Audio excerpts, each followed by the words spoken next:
Hello, good morning, good whatever time of day it is, wherever you happen to be. So, I am here with some new audio visual solutions. Um, a pretty jury rigged situation as usual. Answer the obvious question, yes, these are the good sheets, but no, didn't have to make any holes in them to put it up. Uh, oh, that peaked. Don't laugh too loud. Okay.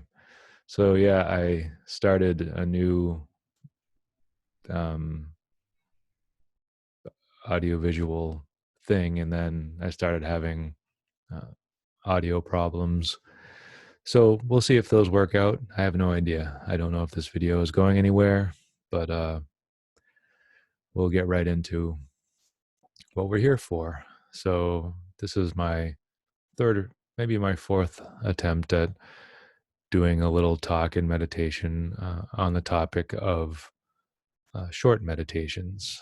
Um, as is with many things, people ask, "Well, is it worth it to do it for a short amount of time?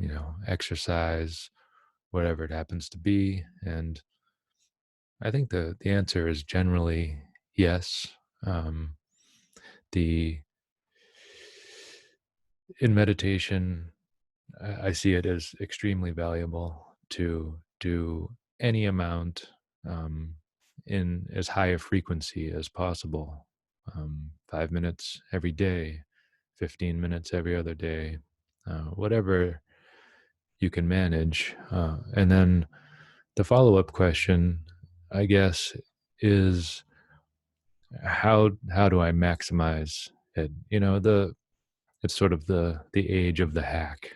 What do we how do we get the most out of the least? But you don't necessarily have to see it that way, especially if you think of how things add up over time, how a little bit of practice every day will certainly lead to results. But that said, there are methods that I find work for me. I always suggest to people to um, find inspiration wherever they can find it. I, if going for a walk or a jog in the woods does it, if looking at pictures of puppies, reading inspirational literature. I'm inspired by um, the old Buddhist texts. I have some teachers who talk directly from them and from some teachers down the line. And I just like the imagery that's used, the similes, metaphors that are attributed to the Buddha. Um, for instance, um, his teaching on concentration that is broken down into what are called the jhanas, sort of the stages of concentration. I'll just talk about the first one. Each one has its own simile. And the first one talks about how it uses the image of this soap powder. Back in the day, they used soap powder, and the bathman would infuse the soap powder with water and make it into sort of a soap dough ball, kind of. And so his imagery was for um, if we imagine ourselves when we're doing breath meditation, um, bringing awareness into our body, because we're ultimately looking for whole body awareness. We, um, you know, we use directed thought and evaluation we fabricate the idea of feeling the whole body at once, ultimately, but starting with a small spot often. So use the idea of the soap powder, and when you get the soap dough into a place where it's not dripping water, but it is thoroughly infused with water. So imagery like that may not work for everybody, but it does work for me. Um, and there are just many such things like that out there for metaphors and ideas. Uh, there are different considerations. For instance, considering how we're only partially subject to space and time as it's conventionally understood, especially if you think about if you've ever been in a situation where you've lost time, not when you're drinking or something, but just time has flown by, or time has stood still. Some special moments, we you can just be clearly surprised by these things, and um, having some confidence that uh, while our awareness can play tricks on us, we have access to more than maybe we give ourselves credit for. I like to think of awareness as something that can actually move faster than the speed of light. The speed of light we take as the standard for really fast, but really our awareness is literally faster than that. The way it can change, the way our mind can change, the way um, we can move our awareness from our eyes to the bottom of our toes. It's and so using that idea, while we often like to take our time and slowly get into meditation that way, it can be helpful just to give ourselves permission um, to really say, oh, we can probably have some level of whole body awareness instantly if we just do it. But again, it's the day by day practice of these things that will help that along. Let's see. So I want to get into the meditation pretty quickly, and it's going to be a short meditation, obviously. Uh, so just at the end, I like to, before I do that, just thinking of the idea of trust and faith, confidence, um, because we are looking for, in a way, something that we have never seen.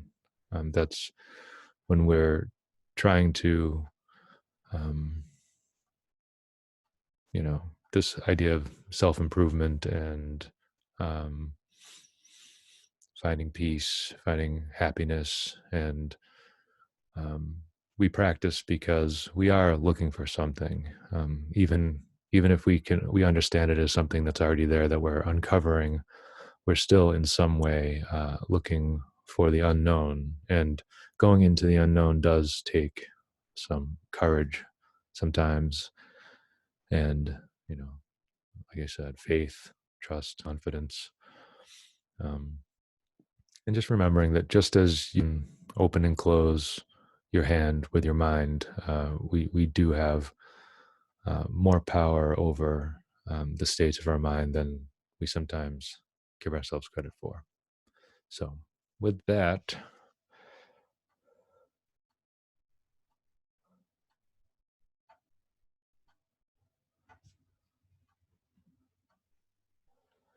we will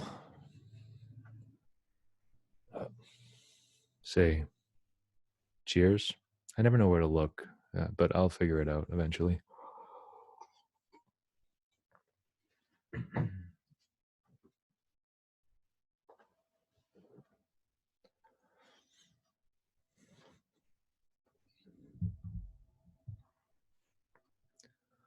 Let's see. Do it over here.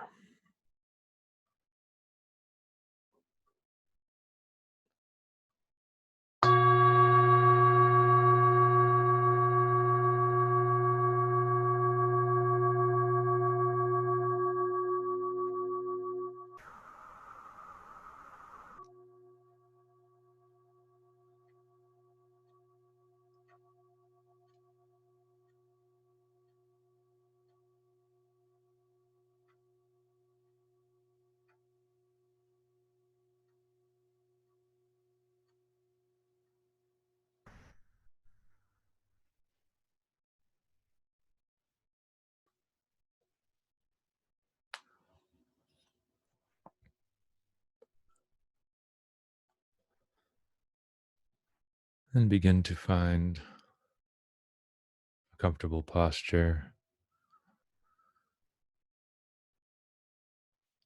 Establish a solid foundation,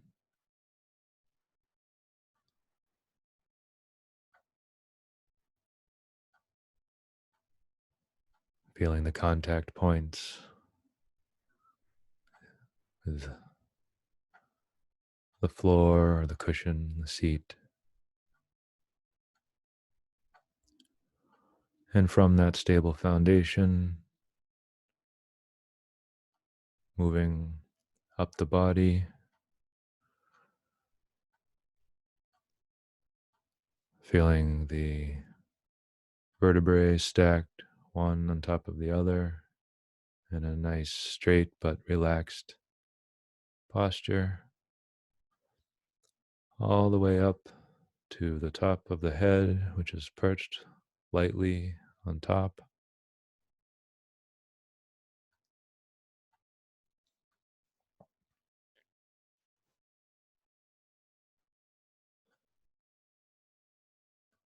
And let's begin to take some deeper breaths, letting the air fill the lungs completely, and then allowing the air to flow out naturally, comfortably, and flowing back into the in breath.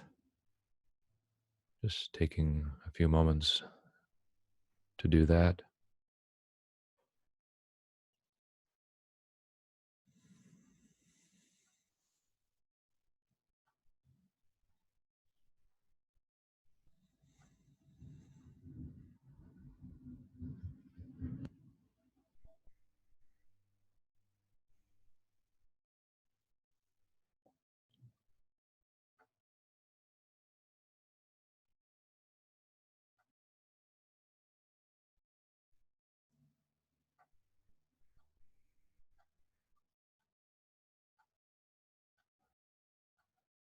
And beginning to identify where in the body we can feel the breath.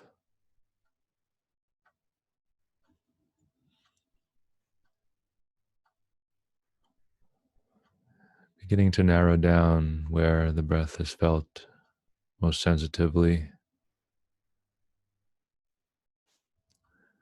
and allowing the breath to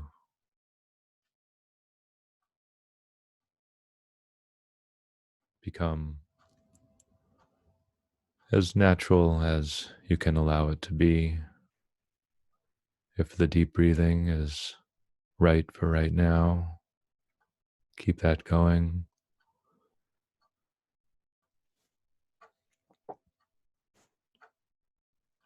And just letting the breath soften if that feels better.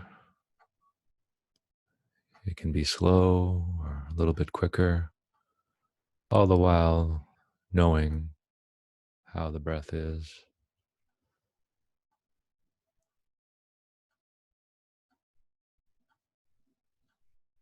and continuing to feel where in the body we experience the breath.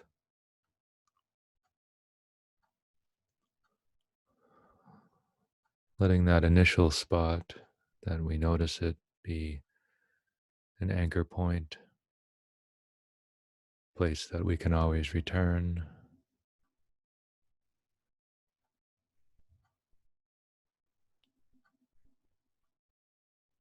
And noticing, how does it feel in the different ways that we can breathe, and moving toward that which is most refreshing, most natural,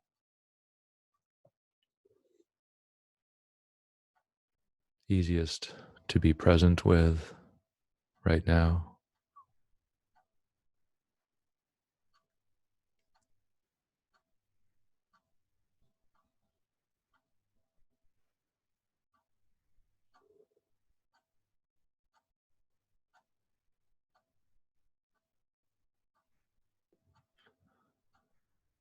And as we breathe, slowly allowing that ease and comfort, refreshment grow and spread throughout the body.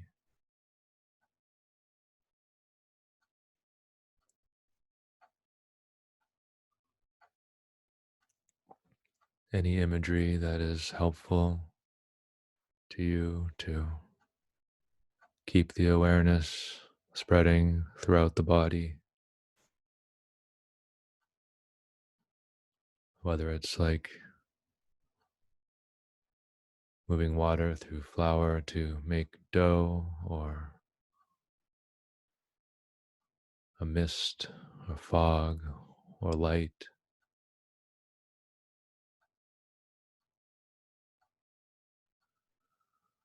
Grow your awareness within the body,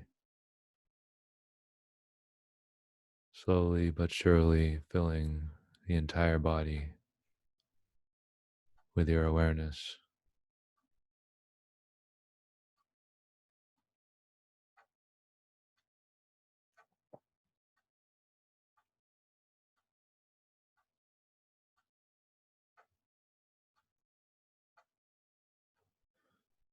If the mind wanders, return as soon as you remember. Faster than the speed of light, you're back with your breath, with your body.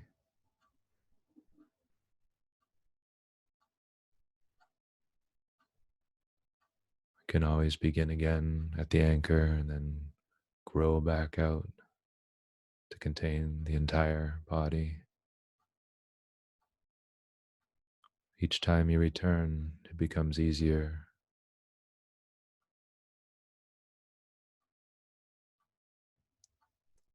letting the details fill out.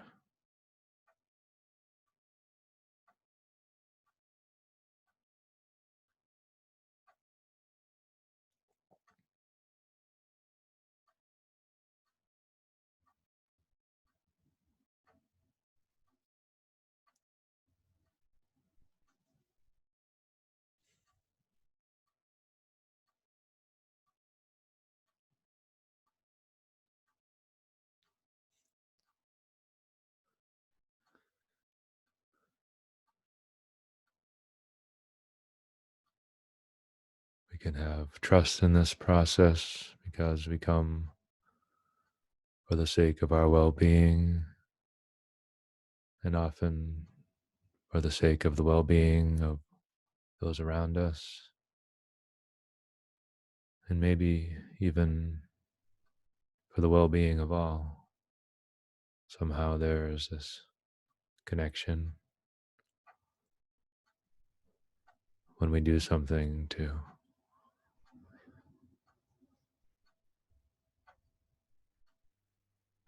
for the sake of our well being.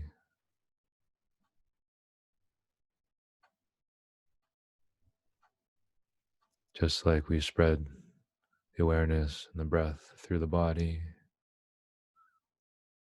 you can imagine the well being spreading out from us for the world.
Thanks for being here.